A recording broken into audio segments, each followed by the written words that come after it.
Another lost railway town. This is Guisborough. And this is turning into a little bit of a tour of North Yorkshire's top 10 car parks, Phil, isn't it? We're at the site of the old Guisborough station here, and it's a bit underwhelming. There's nothing really left, is there, in Guisborough of the station site, apart from this old wall that was at the side of the station here. And this was the kind of head end of the station, really.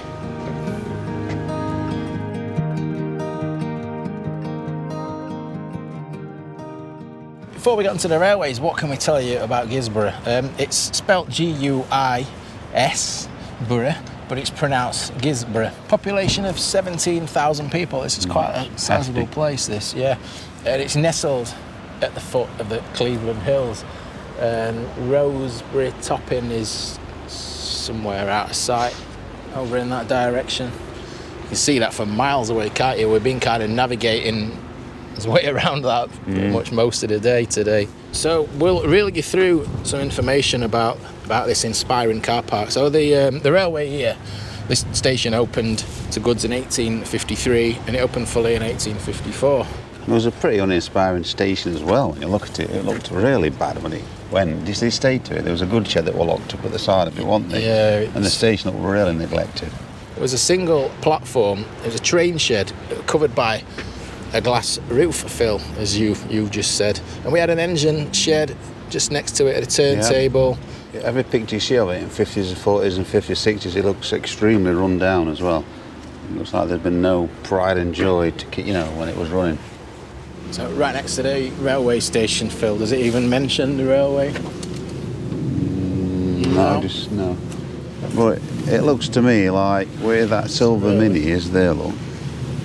That was the front of the station, because look, the wall carries on where they've cut it out, look, for the car park, then it sort of stops there and then you can go around that side. So I wonder if that was the way in onto the platform. So you'll see the footprint of all the railway and all the old maps and the overhead shots that we've got. Just what used to be here, we had the Cleveland Steelworks annotated. Now this path that we're walking up here, this used to be a road, and it used to be a bridge that went over the railway line into the station. Sparrow Lane this was, and just here, I'm assuming where it flattens, the Sparrow Lane Bridge. So what's happening then, Phil? Has it just been raised up? So it's looking straight through there, isn't it? Because it was diagonal to this bridge, the track bed. Yeah. Is this fence? Look at the angle of this fence. I'd say so, yeah. And the station, where we've opened, is just down there. Wow. Really eating up the railway land. Well, they've made this a green area, and yet you can't go on it. Yeah, I was wondering that. Got a great comparison photograph, but I wanted to stand and try and get the exact spot, but I don't think we're going to get to do that. I don't think the view's there anymore. Not to mention it's filled up. It's filled in now, so you can't go onto track bed level. Why have they done that then? Is it just to border this new housing estate? It's hard to say, isn't it? Yeah, I bet it's just fill from all land earthworks of this estate. They've just put it up here. Looks like they're trying to make a green area, but for some reason they don't let you on it. We've got the old photograph. It was taken. We're not going to get the shot, look, but if I show you where it is on the map, where roughly it's taken from, we can see Sparrow Lane Bridge in the distance. But we've also got the abutments a bit closer to us here, and that's this line coming over. And those abutments would have been right in front of us here, but it's just changed beyond all recognition. I can't remember the date that photo was from, Phil. Anyway, let's go and have a look. Hutton Junction's just behind us. And we've got some stuff to tell you when we get to Hutton Junction, not Sutton Junction, about what went on there. So that we've shown you so far, that was a dead-end line to a terminus station. What year did I say for that? 1854. But all things would change. In 1878, Guisborough was no longer at the end of... It was no longer a terminus, and they extended the line east. But that bit we've just seen, that did remain a terminus, because where we're stood here at the moment is Hutton Junction. So our branch line into the original station at Guisborough. That went off to the left just here, and that's what we've been showing you so far. But straight on, we'll show you some bits on this line in a short while. 1878, that was extended east. Trains, Phil, if they wanted to carry on down the line from here, they had to go into Guisborough station and then reverse out, or vice versa if they're going in the other direction. It's a palaver, unless it were a push-pull. You know, they used to have a old setup with a tank engine on one and a driving trailer on the other, didn't they, in them days? Now, I have seen annotated on some resources that there was a station here at Hutton Junction, but just further down, just a short distance down there, we also had another station, Hutton Gate Station.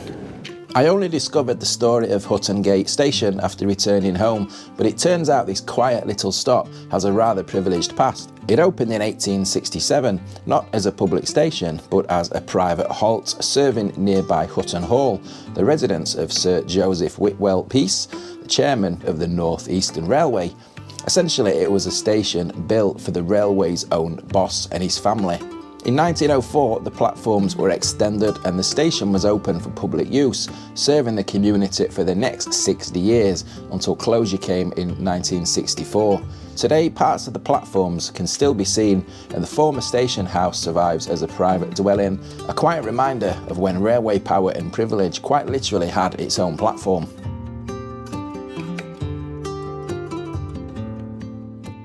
I'll tell you what though, Phil, I see that there's a lot of the old lines through here. They've done well in making these into like walkways and such, you know. There's plenty to do around here. They're all accessible, aren't they? This one's been made quite a lot better than the extension of the line, which is more of a woodland one. This has got a much more pleasant surface on than that one. So we've seen the station in the centre of Guisborough. We've seen the junction, and this is the through line that we're on now. We're actually heading east now. Don't actually know where does this line actually go. I don't actually know where this line comes out. I'm gonna have to check that on the maps. So this is quite a sizable embankment leaving Guisborough, heading east. Look, we're on top of here. This is Belmangate Bridge, really high up. A lot of these bridges are so hidden, aren't they, with the foliage? Unless you're keeping your eye out, you might not even realise you're going over a bridge. I'm just on my way down to have a look at the bridge from underneath because I've got a fantastic old photograph here, and it's stuff like this. I love seeing stuff like this that have a little bit of a personal tale to tell. And this is a photograph by Joan Bulmer. I can't remember which Facebook group I saw it on now, but there's the steam locomotive and a train going over the top, and we'll try and just get the equivalent view today of this photo. It's from somewhere around here, isn't it? Look, and I said it was a really, really interesting little personal story because it says Joan's husband was the fireman on that train. You'd ride past stuff on this old railway line without even seeing I mean, look at this. We're actually stood. Is it a viaduct, this? Yeah, Phil? it is, yeah. So it's actually a little mini viaduct here, because I actually noticed this on the old maps. There's an old ironstone mine just on the hill over here, and there's I think it's a tramway. It actually connects to the original railway line, the terminus station. It connects into the yard up there.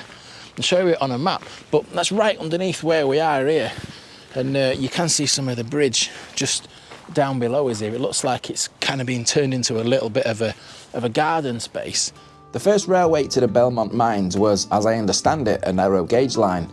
It ran down into the yard at Guisborough Station, where the ironstone would be transferred or transshipped onto standard gauge wagons for onward transport. From the station, the line climbed steadily into the hills behind me, arcing its way towards the mine and tackling a steep incline along the way. The original line operated from 1854 until around 1886, when the Belmont Mine was abandoned. But the only thing really that you'd see that there was a bridge here without you being on the ball with the maps is this railing here, and the stonework. If you actually go and look for it, look. That way. Yeah, that way. Yeah.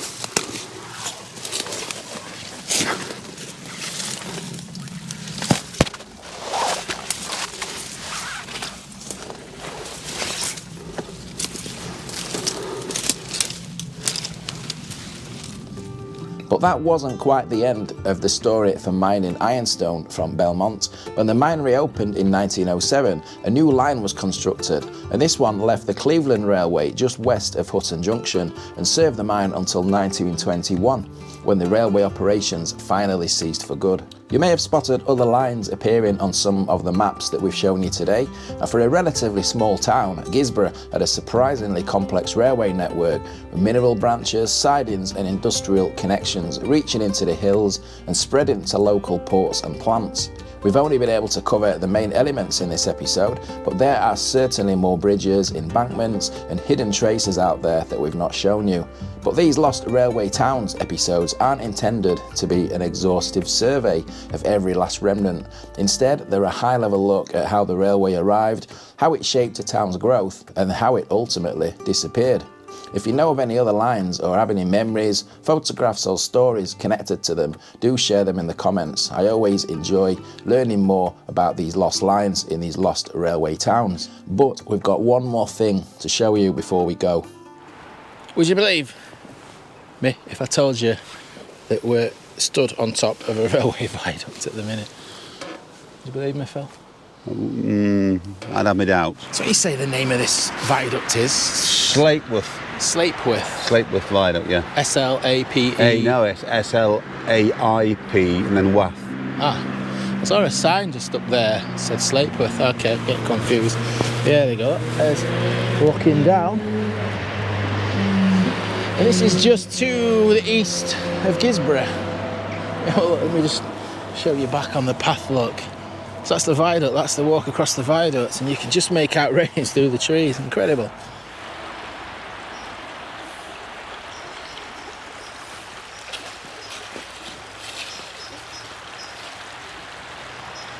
And we were just on top of there, look. Look at that, look, you can see the trees, can't you, growing over the sides. That can't be good for the structure, that.